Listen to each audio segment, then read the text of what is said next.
Guys, yang di tangan saya ini terbuat dari kertas. Ini juga terbuat dari kertas. Sama-sama kertas. Kita remek dua-duanya nih. Gitu kan? Kita buang ke tempat sampah. Mana yang akan Anda ambil duluan?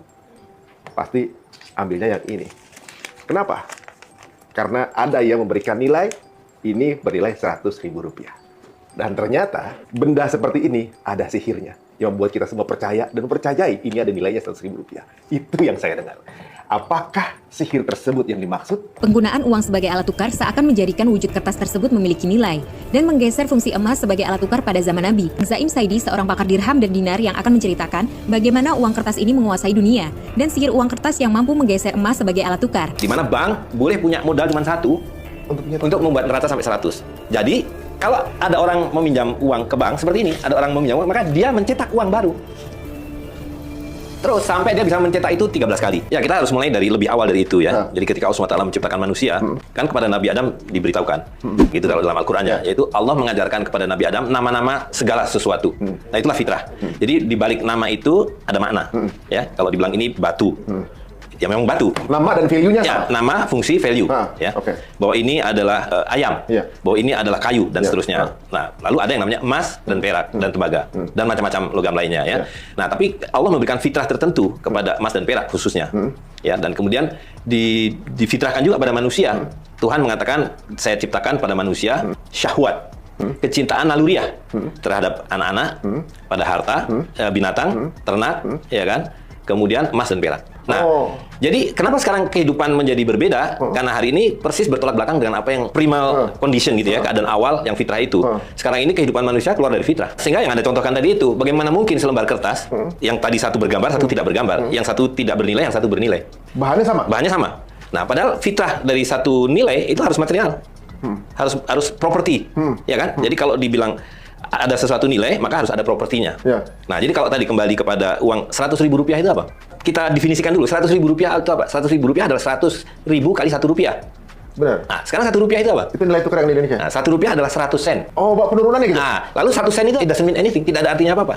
Berbeda dengan ini misalnya ya, kalau kita langsung kontraskan dengan ini 1 dinar emas. 1 dinar emas itu maknanya adalah 1 miskol. 72 butir, 72 habah kalau kita pakai bahasa teknisnya. 72 butir gandum atau jawawut yang dipotong ujungnya. Jadi kalau ditelusuri, 1 dinar emas itu apa? 1 dinar emas adalah 4/4 gram emas. Kalau Rp1 adalah 100 sen, sen itu apa? Khayal. Oh, maksudnya bahan dasarnya terakhirnya itu apa? Value-nya tidak ada.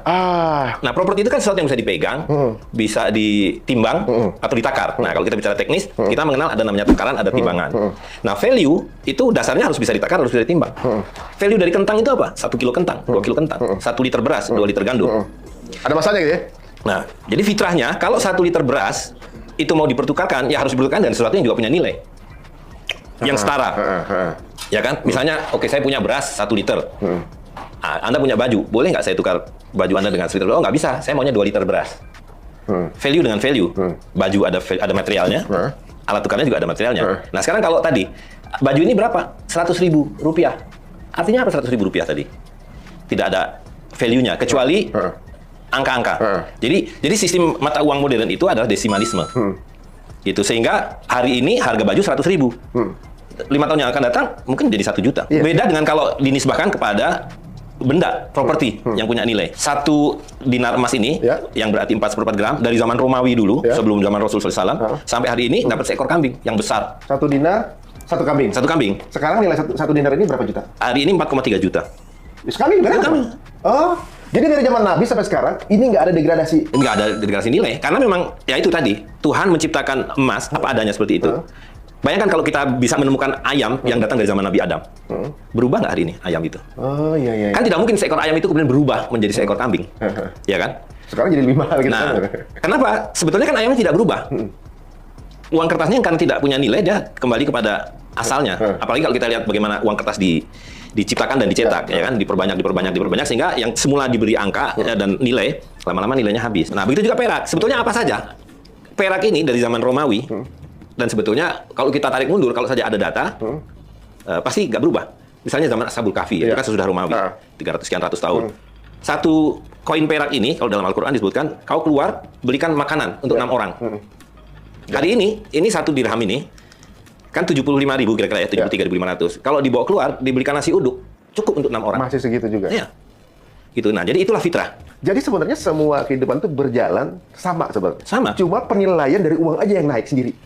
Tapi biayanya tetap sama sebenarnya. Gimana antara 100.000 sekarang dengan 1 juta masa depan nih, misalnya, angkanya doang yang tinggi. Betul. Sebenarnya value-nya di saat itu juga sama karena dulu misalnya kalau zaman sekarang 100.000 baju, nasi itu misalnya satu porsi 20.000, pada saat nanti 1 juta, nasinya itu 200.000 kan? Betul, tapi maksudnya adalah kalau kita menggunakan emas dan perak atau benda-benda yang lain, misalnya kita bayar dengan kedelai, dengan beras, dengan kurma, tidak akan ada, Tidak ada perubahan. Tidak ada perubahan apa-apa. Nilai tukarnya akan stabil.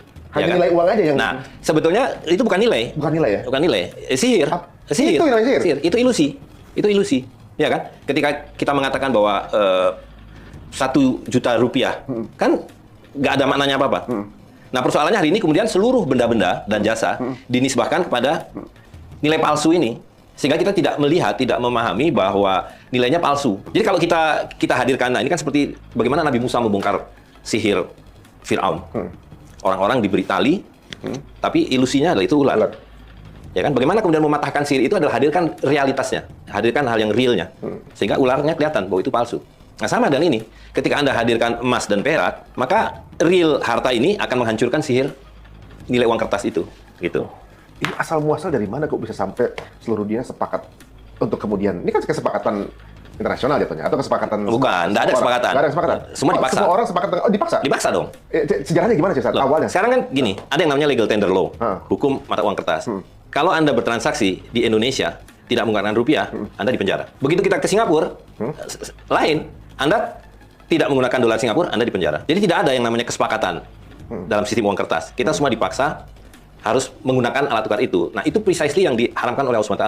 Allah SWT mengatakan, janganlah kamu makan harta orang lain dengan batil, dengan paksa. Kecuali, kata Allah SWT, antara dimingkum.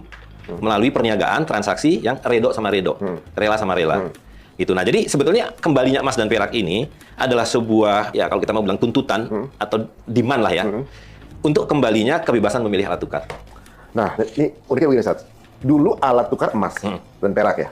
Sekarang itu udah jadi berbentuk kertas dan juga koin gitu misalnya. Di mana proses perubahan itu? Mungkin banyak yang belum paham bahwa ini ada proses perubahan yang bisa dibilang kemudian semua orang kayak akhirnya kita mengganti menjadi itu. Ini gimana ceritanya? Kita harus mulai dari yang paling basic dulu ya. Sekarang. Yang paling basic dulu yaitu diubahnya sebetulnya cara berpikir manusia dari kondisi fitrah yang mengatakan bahwa nilai itu harus intrinsik, harus material, harus ada propertinya. Dan itu orang tidak terlalu menggunakan rasionalitas. Kan ini tidak perlu rasionalisme apa-apa. Bahwa emas itu ada nilainya, ayam itu ada nilainya, madu ini ada nilainya, ya kan? Nah, kemudian di abad ke-14 lah, orang mulai mempersoalkan kehidupan fitrah itu dengan mengatakan Tuhan kan memberi kita nalar. Gitu. Tuhan memberi kita nalar karena itu kita mempunyai kebebasan dalam menetapkan kehidupan kita sendiri. Nah, karena itu dalam menentukan nilai, ngapain kita harus selalu terpaku pada bahwa nilai itu harus bisa ditakar dan ditimbang. Nilai itu sekarang bisa kita tentukan dengan nalar kita, yaitu tadi, desimalisme, menjadi 1000. Jadi dulu, madu ini nilainya 2 gram perak. Ya kan? Kopi ini nilainya 1 gram perak. Nah, ini bukan rasionalisme. Tapi kemudian, sesudah muncul filsafat, rasionalisme bahwa kita punya nalar, mereka bilang, jadi nilai kopi ini tidak perlu ditakar dengan timbangan dan takaran. Ini sama dengan 15.000 rupiah. Abstrak. Jadi sesuatu menjadi abstrak. Melawan apa yang dikehendaki oleh Tuhan tadi, bahwa Tuhan mengajarkan kepada Nabi Adam, mengajarkan pada manusia, setiap benda-benda ini ada namanya, ada fungsinya, ada maknanya. Nah, itu kemudian diubah. Nah, dari situlah kemudian muncul yang namanya ilmu ekonomi, ya kan? Nah, jadi semula ketika semua orang menggunakan emas dan perak, semua transaksi secara alamiah begitu. Kemudian muncullah orang-orang yang kemudian kita kenal sebagai bankir di kemudian hari. Mereka bilang, nggak perlu lagi berjual beli itu dengan alat tukar yang punya benda dan punya nilai ini. Bisa kok dengan tarik kertas. Apa yang ditawarkan sampai akhirnya orang sepakat gitu? Padahal mereka udah terbiasa ini. Pada mulanya kemudian adalah kepentingan si yang kemudian kita kenal sebagai bankir untuk menggandakan.